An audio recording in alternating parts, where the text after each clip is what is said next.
अस्सलाम वालेकुम, बिस्मिल्लाहिर्रहमानिर्रहीम। कैसे हैं आप सब? उम्मीद करती हूँ आप सब खैरियत से होंगे। मैं हूँ रबिया, आप देख रहे हैं रबिया टिप्स एंड कुक्स।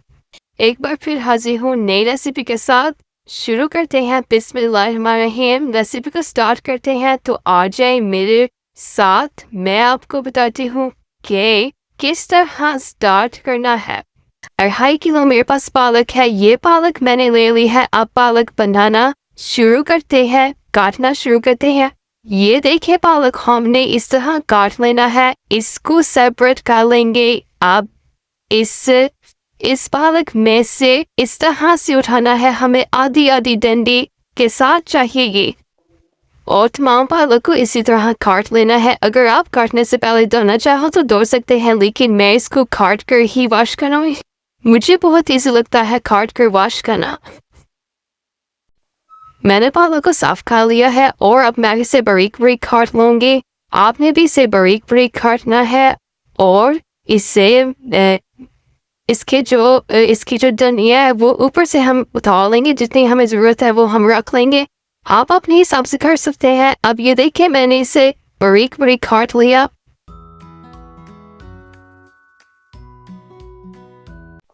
मैंने इसे बारीक बारीक काट लिया। अब हमने इसे अच्छी तरह धोना है ताकि इसके अंदर जो मिट्टी है वो निकल जाए। हमने इसे अच्छी तरह से धो लेना है। मैंने यहाँ पर धो ली है। मैं इसे ग्राइंड नहीं करूँगी। अगर आप लोग ग्राइंड करना चाहते हैं तो कर सकते हैं। मैंने यहाँ पालक धो ली है। अब मैं इसे खुश्क करने के लिए रख दूँगी। आप देख सकते हैं कि कितनी मिट्टी थी पालक में। और आप लोग भी इसे अच्छे से धोएं, 3 से 4 पानी में धोएं ताकि इसमें जो मिट्टी है वो निकल जाए अच्छे से। बिस्मिल्लाहिर्रहमानिर्रहीम। ये देखें 2 किलो पालक ली है मैंने यहाँ पे और उसके लिए 1.5 किलो मटन लिया है। मटन के पीस मैंने बड़े और छोटे मिक्स रखे हैं। अगर आप चाहो तो बड़े भी रख सकते हो, कोई स्पेशल बात नहीं है। चिकन, बीफ, मटन कोई सा भी मीट इस शामिल कर सकते हैं। सबसे पहले पैन को गर्म होने देना है और हमने पैन रखा। फिर हमने इसमें 4 अदद प्याज दरमियाने साइज ले लेने हैं, इसमें शामिल कर लिए। अब इसमें मीट शामिल कर देंगे। फिर लहसुन के 10 से 15 जोड़े शामिल करेंगे। हमने इसमें 3 अदद बड़े टमाटर शामिल करेंगे और अब इसमें कुछ मसाला जात शामिल करेंगे। ये देखें हमने सुरख मिर्च शामिल करनी है इसमें और वो पीसी हुई होनी चाहिए। हम यहाँ पे नमक शामिल कर रहे हैं 2 चम्मच और 2 चम्मच हमने सुरख मिर्च शामिल करनी है और 1 चम्मच हल्दी शामिल करनी है। 1.5 कप पानी शामिल करेंगे। अब इसमें ऑयल शामिल करेंगे और अच्छी तरह से 1 कप ऑयल शामिल करना है और अच्छी तरह से मिक्स करेंगे। फिर 40 मिनट के लिए दम पर रख देंगे। अगर आप कुकर में लगाना चाहते हैं तो आपकी मर्जी। अगर बीफ है तो 20 मिनट और अगर मटन है तो 15 मिनट हम इसे दम पर रखेंगे। मैंने इसे 20 मिनट के लिए दम पर रख दिया है और ये देखें जी दम पर अब हमने रख दिया था। अब ये हमने दम से उतारना। अब हम इसे अच्छी तरह भून लेंगे। मीडियम टू लो फ्लेम पर भूनेंगे और इसे हमने तेज़ फ्लेम पर नहीं भूनना। ये मसाला जल्दी लग जाता है और ये अच्छी तरह मैश भी नहीं है, तो हमने इसे अच्छी तरह मैश करना है और इसलिए हम इसे अच्छी तरह से मिक्स करेंगे और इसमें हमने चम्मच आहिस्ता से चलानी है। ये फ्रेश मेथी है और कुछ लोग सूखी मेथी भी यूज़ कर सकते हैं। जो सूखी मेथी यूज़ करना चाहते हैं वो यूज़ कर लें और जो फ्रेश करना चाहते हैं वो फ्रेश मेथी यूज़ कर लें। कोई स्पेशल बात नहीं है। यहाँ पे हमारा मसाला हो गया तैयार और हमने इसे अच्छी तरह से मैश कर लिया है और इसे अच्छी तरह से भून लिया है। भूनते वक्त भी हमें इसमें थोड़ी सी मेथी ऐड करनी होगी। हमने इसे मीडियम टू लो आंच पर भून लेना है और जब तक इसका ऑयल बाहर ना आए, इसमें से खुशबू आना शुरू ना हो जाए, तब तक हमने इसे भूनना है।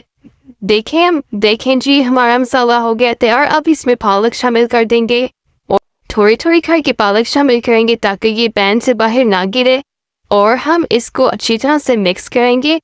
ये बहुत मज़ेदार तैयार होती है। आप भी इसको ट्राई ज़रूर कीजिएगा और मुझे कमेंट्स में बताइएगा कि ये आपको कैसी लगी। ये देखें जी पालक अच्छी तरह से हो गई है मिक्स अब हमने इसे अच्छी तरह से मिक्स कर लिया। इसमें हमने फ्रेश मेथी शामिल कर लेनी है और याद रहे मेथी जरूर शामिल कीजिएगा, इससे हांडी में खुशबू बहुत अच्छी आती है और बहुत मज़ेदार तैयार होती है। अब इसमें हमें सोया डाल लेनी है 1 गड्डी। हमने इसे इसमें आप सोया शामिल कर लिए हैं, 1 गड्डी सोया शामिल किए हैं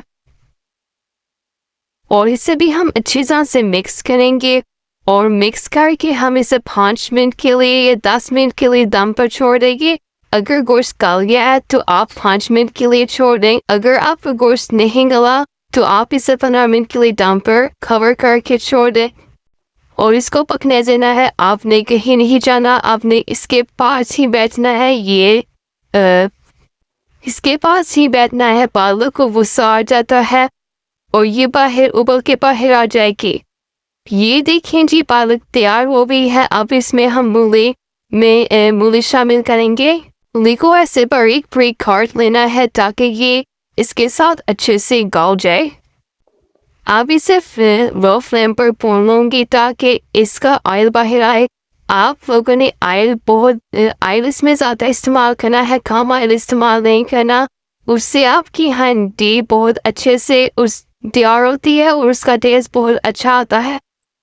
अब इसे हम अच्छी तरह से मिक्स कर लेंगे। हम इसे 15 मिनट के लिए दम पर छोड़ देंगे कवर करके। इसके चीते बहुत होते हैं, हम इसे लो फ्लेम पर भूनेंगे।